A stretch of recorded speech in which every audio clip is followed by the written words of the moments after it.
সপ্তম শ্রেণী প্রিয় শিক্ষার্থী বন্ধুরা, আসসালামু আলাইকুম। আশা করি তোমরা সব ভালো আছো। আজকে আমরা পড়বো তোমাদের বাংলা বইয়ের ষষ্ঠ অধ্যায়ের তৃতীয় পরিচ্ছেদ গান। এখানে একটা গান আছে, মোরা ঝঞ্ঝার মতো উদ্দাম। গানটা লিখেছে কে? কাজী নজরুল ইসলাম।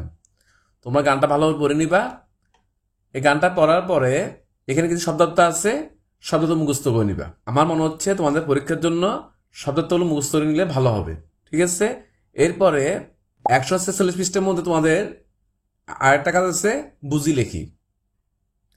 হ্যাঁ, এই কাজটা হলো কি, তোমরা যে গানটা আছে এখানে, যে গানটা পড়বা, গানটা পড়ার পরে তুমি যেটা বুঝবা সে নিজে মতো লিখতে হবে। এখানে বই শখ দেওয়া আছে, তার মানে তুমি বইও লিখতে পারো অথবা খাতা নোট করে নিতে পারো। আমি এটা দেখিয়ে দিব কিভাবে লিখতে পারো। এরপর আরেকটা কাজ আছে এখানে, গানের বৈশিষ্ট্য বুঝি। এখানে কি বলছে দেখো, কবিতার সাথে গানের কি পার্থক্য আছে। আমাদের কবিতা আর গান এই দুজের মধ্যে কি কিছু পার্থক্য আছে, দলে আলোচনা করে বের করো। গানের কিছু সাধারণ বৈশিষ্ট্য আছে, নিচের প্রশ্নের উত্তর খোঁজার মাধ্যমে বৈশিষ্ট্যগুলো বুঝার চেষ্টা করো। এখানে একটা হ্যাঁ না দেওয়া আছে, কিছু প্রশ্ন দেওয়া আছে, টিক দিয়ে বৈশিষ্ট্যগুলো খুঁজে বের করতে বলছে।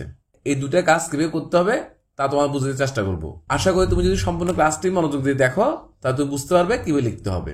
তাহলে চলো ক্লাস শুরু করি। এবং ক্লাস শুরু পূর্ব তোমাদের অনুরোধ করব, যদি তোমাদের কাছে আমাদের ক্লাসগুলো ভালো লাগে তাহলে অবশ্যই কি করবে, ভিডিওতে একটা লাইক দিবে এবং আমাদের চ্যানেলটি সাবস্ক্রাইব করে দিবে। তৃতীয় পরিচ্ছেদ গান, বুঝে লেখি। কাজী নজরুল ইসলামের লেখা গানটি পড়ে কি বুঝতে পারলে তার নিচে লেখো। এটা তোমার বইয়ে আছে, তোমার বই লিখতে পারো। উত্তর, মনে জঞ্জার মতো উদ্দাম। গানটিতে কাজী নজরুল ইসলাম নবীন কিশোর তরুণদের প্রাণ চাঞ্চল্যের গুণগান গেয়েছেন। তিনি নিজেকেও নবীন প্রাণের দলে ভেবেছেন। নবীন বলতে বোঝাচ্ছে তোমরা, হ্যাঁ, যারা তরুণ নবীন তোমাদের দল, মানে উনি ওনাকে তোমার দলে ভেবেছেন। তিনি তুলে ধরেছেন কিশোর তরুণা ঝড়ের মতো উদ্দাম। কিশোর তরুণা কি ঝড়ের মতো উদ্দাম, ঝর্ণার মতো চঞ্চল, বহীন বিদ্যতা ও প্রকৃতির মতো পরিপূর্ণ। তারা বিশাল আকাশের মতো বাধাহীন। কাদেরকে বোঝাচ্ছে? তরুণদেরকে বোঝাচ্ছে, যে তরুণরা কি বিশাল আকাশের মতো বাধাহীন।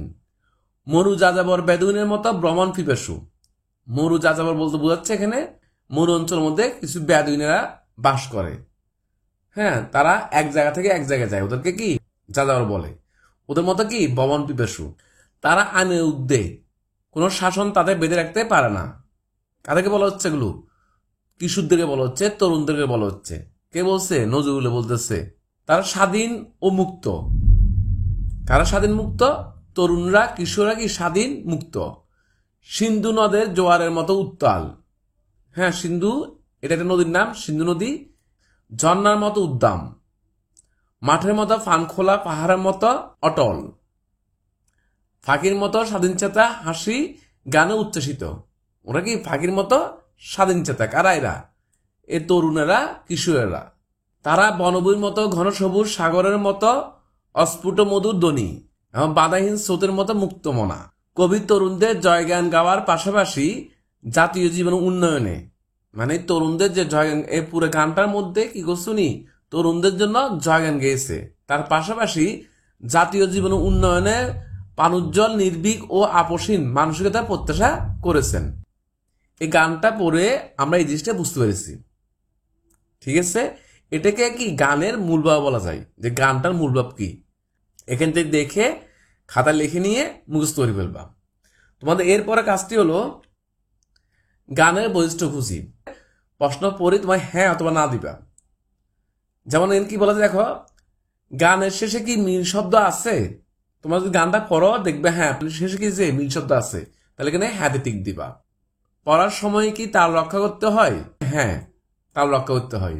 লাইনগুলোতে শব্দ সংখ্যা কি সমান? গানের মধ্যে লাইনগুলোর শব্দ সংখ্যা কি হয়? সমান হয়। হ্যাঁ, হ্যাঁ টিক দিবা। সুর করে গাওয়া হয় কি? হ্যাঁ, গান কি করা হয়? সুর করে গাওয়া হয়। এখানে একটা তো বলে রাখি তোমাদেরকে, এখান থেকে তোমাদের একটা মুখস্থ প্রশ্ন আসতে পারে। তোমাকে বলা হচ্ছে হয়তো গানের বৈশিষ্ট্য লেখো, তখন কি করবা তুমি? এখানে যেগুলো হ্যাঁ হবে সেগুলো হবে কি গানের বৈশিষ্ট্য। এটা তো মাথা রাখবা যদি এইভাবে প্রশ্নটা আসে। এটি কি পদ্য ভাষায় লেখা?